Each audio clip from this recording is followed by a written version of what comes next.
పెట్టేసి వెంకట నాయక్ గారు ఎందుకు తీవ్రంగా దాని మీద కాంగ్రెస్ నాయకత్వం స్పందించిందంటే ఏం చెప్తారు? సార్ మీకు ప్యానల్ పెద్దలకు నమస్కారం. యా ఇప్పుడు సరే శాస్త్రీయ దృక్పథమా హేతుబద్ధత సెకండరీ, కానీ ఒక మాట పవన్ కళ్యాణ్ గారు చెప్పిన మాటను ఒకసారి మనం రిమైండ్ చేసుకుందాం సార్. ఏది గోదావరి జిల్లాల్లో కొబ్బరి చెట్లు మోరు బారిపోయినాయి, దానికి కారణం తెలంగాణ ప్రజల దిష్టి అని చెప్పి ఆ వర్డ్ ని ఈ వర్డ్ ని కలిపి ప్రజెంట్ చేసే ప్రయత్నం చేశారు. కొబ్బరి చెట్లు మూడు బారిపోవడానికి ప్రధానమైన కారణం మన డిబేట్ చర్చలోకి వచ్చింది. ఏది ఉప్పు నీరు పోయి దాంట్లో కలవడం వల్ల మంచి నీరు మాట సోదత్ గారు చెప్పలా, ఇంకా అది అది అనవసరం సార్, దీని మీదే మాట్లాడదాం అంటున్నారు. సార్ అయితే ఆ ఉప్పు నీరు దాంట్లో చేరడం వల్ల మూడు బారిపోయినది శాస్త్రీయమైన అంశం. దానికి సంబంధించిన ఏదైతే మన ఏమంటారు ఇది మన ఉద్యానవనం సంబంధించిన సైంటిస్టులను ఎవరిని అడిగినా ఆ విషయం చెప్తారు. వాళ్ళు తెలంగాణ వాళ్ళ నరదృష్టి వల్ల ఇవన్నీ మూడు బారిపోయినైతే చెప్పారు కదా శ్రీనివాస్ గారు. ఏదైతే శాస్త్రీయబద్ధంగా జరిగిన అంశం అంటే ఒక డిప్యూటీ సీఎం అయి ఉండి కూడా తెలంగాణ రాష్ట్ర ప్రజలని ఇది అవమానకరంగా సరే ఇప్పుడు తెలంగాణ ప్రజల దిష్టి ఇది రాయలసీమ కాస్త ఎడారిగా మారిపోయిందా సార్? తెలంగాణ ప్రజల దిష్టి తగలడం వల్లనే ఈ రోజు ఏమంటారు కొబ్బరి చెట్లు మూడు బారిపోయినాయా? తెలంగాణ ప్రజల దిష్టి తగలడం వల్లనే ఈ రోజు మొంతా తుఫాన్ గానీ మిగతా తుఫాన్లు వచ్చి ఆంధ్రప్రదేశ్ లో చాలా వరకు ఇబ్బందికరమైన పరిస్థితులు మారిపోయినాయా?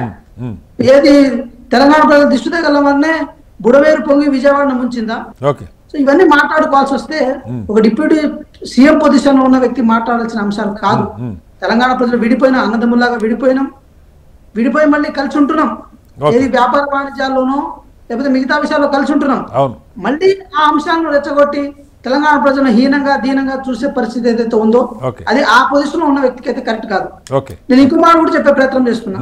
తెలంగాణ ప్రజల సాంస్కృతిక అంశాల మీద, తెలంగాణ ప్రజల యొక్క ఆత్మగౌరవ అంశాల మీద, ఏది ఆంధ్రకు సంబంధించిన సినిమా ఏదైతే ఉన్నాయో సినిమా ఫీల్డ్ మీరు చూడండి, చాలా సినిమాల్లో కేవలం తూర్పు పశ్చిమ గోదావరి సంబంధించిన జిల్లాలో మాత్రమే సినిమాలు తీసి ఆ పచ్చని పైరేరుని ఏది ప్రమోట్ చేసే ప్రయత్నం చేస్తారు. ఏ రోజు కూడా ఏది ఇక్కడ అది మళ్ళీ వైడర్ డిబేట్ అనుకోండి. నేనేది అది కాదు వెంకట గారికి, అంటే దీని మీద ఇప్పుడు వారు చెప్తున్న రీజన్ ఏంటంటే కేసీఆర్ గారిను మరొకరిని ఉద్దేశించి అన్నారు, ఇప్పుడున్న నాయకుల్ని కాదన్నారు.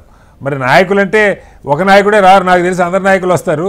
మీరెందుకు ఎక్కువ రియాక్ట్ అయ్యారు అన్నది ఆయన శివదత్ గారి వెర్షన్. సార్ ఒక మాట నేను ఏమంటానంటే తెలంగాణ ప్రజలన్నా తెలంగాణ ఏది నాయకులన్నా తెలంగాణ సార్. సో తెలంగాణ దిష్టి అన్నారు ఆయన. దిష్టి ఉండడం అంటే మేమేం ఆంధ్ర ఏది ఇప్పటికి మేము ఏడుస్తున్నామా సార్? తూర్పు పశ్చిమ గోదావరి జిల్లాల మీద మేము ఏడుస్తున్నామా? అప్పుడు వచ్చి చూసి ఆహ్లాదకరంగా మేము అక్కడ నుండి వెళ్ళిపోతాం సార్. అలాంటి ఎట్లాంటి మాటలు మాట్లాడడం ఏదైతే ఉంది కరెక్ట్ కాదు కదా. సో మేమేమంటున్నాము, ఏది రాయలసీమ కూడా ఆంధ్ర ప్రజల నాయకుల దిష్టి తగలడం వల్ల ఈ రోజు అంటే అది కాదు సార్, మీరు అన్నది కరెక్ట్. ఇప్పుడు రెండు రాష్ట్రాలు హాయిగా సఖ్యంగా ఉంటున్నాయి, బంధం మరింత బలపడుతున్నది, ఇద్దరు అభివృద్ధి కావాలని కోరుకుంటున్నారు. ఈ భాష అందరూ మాట్లాడతారు, ఆయన కూడా ఎప్పుడు అదే మాట్లాడేవారు నాకు తెలిసి. కానీ ఎందుకో మరి కొంచెం